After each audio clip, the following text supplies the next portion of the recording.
ഹൈദരാബാദിൽ pizza delivery ചെയ്യാൻ പോയതായിരുന്നു 28-കാരനായ അൻഷുൽ കുഞ്ച.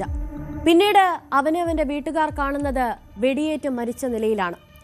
എന്താകും അൻഷുലിന് സംഭവിച്ചിട്ടുണ്ടാവുക? ആരാകും ആ കൊലപാതകത്തിന് പിന്നിൽ? ഇതൊരു ആസൂത്രിത കൊലപാതകമാണോ എന്ന ചോദ്യമാണ് ഇപ്പോൾ ഉയർന്നു വരുന്നത്.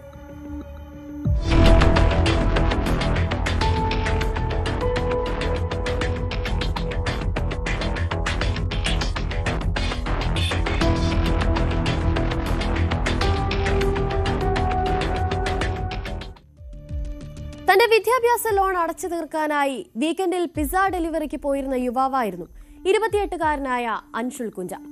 അങ്ങനെ കഴിഞ്ഞ ദിവസം ഒരു പിസ്സ ഡെലിവറി ചെയ്യാൻ പോയതായിരുന്നു അൻഷുൽ. അവിടെ വെച്ച് വെടിയേറ്റ് കൊല്ലപ്പെടുകയായിരുന്നു. അവിടെ വെച്ച് അൻഷുലിന് എന്ത് സംഭവിച്ചെന്നോ, ആരാണ് വെടിവെച്ചതെന്നോ, എന്തിനു വേണ്ടി കൊലപ്പെടുത്തിയെന്നോ ഇപ്പോഴും വ്യക്തമല്ല.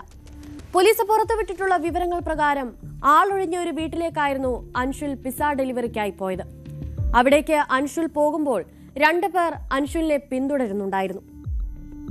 ഇരുണ്ട വസ്ത്രം ധരിച്ച 2 വ്യക്തികളായിരുന്നു അവർ 2 പേരും. ആരാണവർ 2 പേർ? അത് കൊലപാതകികളാണോ അതോ അൻഷുലിന്റെ ശത്രുക്കൾ തന്നെയാണോ? ഈ സംശയത്തിന് ഇപ്പോഴും ഒരു ഉത്തരം പോലീസിന് ലഭിച്ചിട്ടില്ല.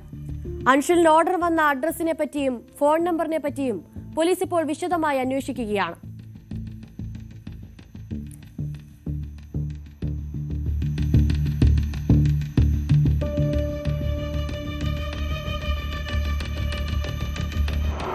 The only request that I have from the External Ministry of Affairs is that I want my brother's body back as soon as possible, because initially they told us that we'll be getting it back by Monday or Tuesday max, but now we're getting an estimate of Thursday or Friday, and we do not want to keep his body back there for so long.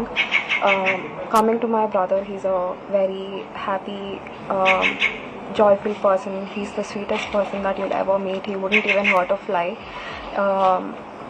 And the irony that this happened to him is really upsetting. He's not a pizza delivery, so he basically went to do his master's in business analytics in the university called Drexel University, and then he got a full-time job in an MNC called KWE. It's a Japanese multinational company, and he used to work as a part-time in this pizza delivery shop while he was doing his master's, but only on call when he was needed. On the weekends he would take 2 or 3 delivery calls, nothing more than that. He is not a pizza delivery guy. He worked at an MNC. ഒരു Japanese ബഹിരാഷ്ട്ര കമ്പനിയിലായിരുന്നു Anshul ജോലി ചെയ്തിരുന്നത്. അവിടെ ആരെങ്കിലും ശത്രുക്കളായി ഉണ്ടായിരുന്നു എന്നതും ഇപ്പോൾ അന്വേഷിക്കുന്നുണ്ട്. അൻഷുലിന് അങ്ങനെ ശത്രുക്കളൊന്നുമില്ലായിരുന്നു എന്നായിരുന്നു ഇപ്പോൾ കുടുംബം നൽകുന്ന വിശദീകരണത്തിൽ നിന്നും വ്യക്തമാകുന്നത്. ഒപ്പം എത്രയും പെട്ടെന്ന് അൻഷുലിനെ നാട്ടിലെത്തിക്കാനുള്ള സൗകര്യം അധികൃതർ ഒരുക്കി തരണമെന്നൊരാവശ്യം കൂടി അവർ പ്രധാനമായും ഉന്നയിക്കുകയുമുണ്ടായി. കൊലപാതകം നടന്നിടത്തു നിന്നും പ്രതികളിലേക്ക് എത്താൻ സഹായിക്കുന്ന ചില തെളിവുകളും പോലീസിന് ലഭിച്ചിട്ടുണ്ട്. അത് കേന്ദ്രീകരിച്ചുള്ള അന്വേഷണവും ഇപ്പോൾ പുരോഗമിക്കുന്നുണ്ട്. കൂടാതെ ഇത് മോഷണത്തിനായി നടത്തിയ കൊലപാതകമല്ല എന്ന് പോലീസ് സ്ഥിരീകരിച്ചിരിക്കുകയാണ്. കാരണം കൊല്ലപ്പെട്ട അൻഷുലിന്റെ കയ്യിലുണ്ടായിരുന്ന പണമോ സ്വർണമോ ഒന്നും തന്നെ നഷ്ടപ്പെട്ടിട്ടില്ലായിരുന്നു. സംഭവത്തിന്റെ നടുക്കത്തിലാണ് ഇപ്പോഴും അൻഷുലിന്റെ കുടുംബം. പൊതുവെ ആസ്മാരോഗിയായിരുന്ന അൻഷുലിന്റെ അമ്മ ഈ വിവരം അറിഞ്ഞതിനു ശേഷം അസുഖം മൂർച്ഛിച്ച് ഇപ്പോൾ ആശുപത്രിയിലാണ്.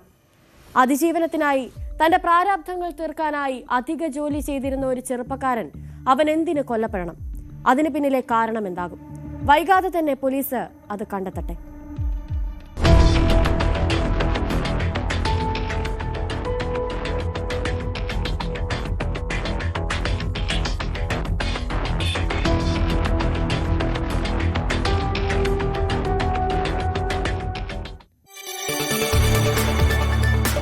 കൂടുതൽ വാർത്തകൾക്ക് News 18 Keralam YouTube channel subscribe ചെയ്യുക.